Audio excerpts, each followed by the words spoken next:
আসসালামু আলাইকুম। বেসিক গুরু ইউটিউব চ্যানেলে আপনাদের সবাইকে স্বাগত। আশা করি সবাই ভালো আছেন। আজকের ক্লাসে আমরা দেখব যে কিভাবে আমরা খুব সহজে মাইক্রোসফট এক্সেলে ডাটা এন্ট্রি করতে পারি। তো ডাটা এন্ট্রি করার জন্য আমরা সাধারণত কি করি, সিরিয়াল বাই সিরিয়াল লিখে নিই, বাট এতে আমাদের অনেক সময় লেগে যায়। যে আমরা যদি এখানে সিরিয়াল নাম্বার 1 দেই, তারপর আমরা এই ঘরে নাম লিখি, ঠিক আছে, এই ঘরে আমরা নাম লিখি, তারপর আমরা আবার এই ঘরে আসি, এই ঘরে আমরা কি দেই, রোল দেই, তারপর আমরা এই ঘরে মার্কটাকে সিলেক্ট করি। তো এইভাবে আমাদের কি একটা লং টাইম চলে যায় বা একটা অনেক সময় লেগে যায়। আমরা চাইলে এগুলাকে খুব সহজে মাইক্রোসফট এক্সেলের শর্টকাট দ্বারা আমরা খুব সহজে তাড়াতাড়ি করে নিতে পারি। তাহলে আমরা এটা কিভাবে করব সেটা আমরা দেখি। যে প্রথমে আমরা যদি এটাকে সিলেক্ট করি, সিলেক্ট করে এখান থেকে যে ফর্ম আছে ফর্মে ক্লিক করি, দেন এখান থেকে ওকে প্রেস করি, দেন এখানে আমাদের একটা শীট চলে আসবে। যে আমরা যদি সিরিয়াল লিখি 1, তারপর এখান থেকে নাম দিব আমরা, তারপর আমরা ট্যাব প্রেস করব, নিচে চলে যাব, এরপর আমরা রোল দিব, তারপর আমরা ট্যাব দিব, নিচে চলে যাব, দেন আমরা মার্কটাকে সিলেক্ট করব যে এ প্লাস।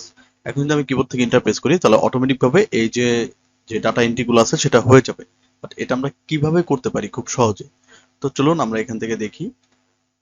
আমরা আগে সবগুলো সেলকে সিলেক্ট করে এখান থেকে আমরা মিডল করে নিই। মিডল করার পর আমরা প্রথমে এখান থেকে চলে যাব ফাইলে, ফাইল থেকে আমরা এখান থেকে চলে যাব অপশন, অপশন থেকে চলে যাব এখান থেকে, যে আমি দেখাচ্ছি এখন যে এই যে এই ফর্মটা না থাকলে কি করবেন, ঠিক আছে, বা অ্যাড করার সময় কি করবেন। তো আমরা এখান থেকে চলে যাব কুইক অ্যাক্সেস টুলবার, দেন এখান থেকে পপুলার কমান্ড থেকে আমরা এখান থেকে সিলেক্ট করে নিব command is not the ribbon, ঠিক আছে। দেন এটা আমাদের নাই হয়ে থাকবে বা এখানে আমাদের থাকবে না, ঠিক আছে। দেন আমরা কি করব, এখান থেকে নিচে আসবো, নিচে এসে যে ফর্ম লেখা থাকবে FORM, ঠিক আছে, এই যে আমরা দেখতে পাচ্ছি এখানে ফর্ম লেখা আছে, দেন আমরা এটাকে অ্যাড করে নিব। এখানে অ্যাড করে নিলে এই যে এই উপরের যে রিবন বার আছে সেটা এখানে চলে আসবে, দেন আমরা এখান থেকে ওকে প্রেস করব।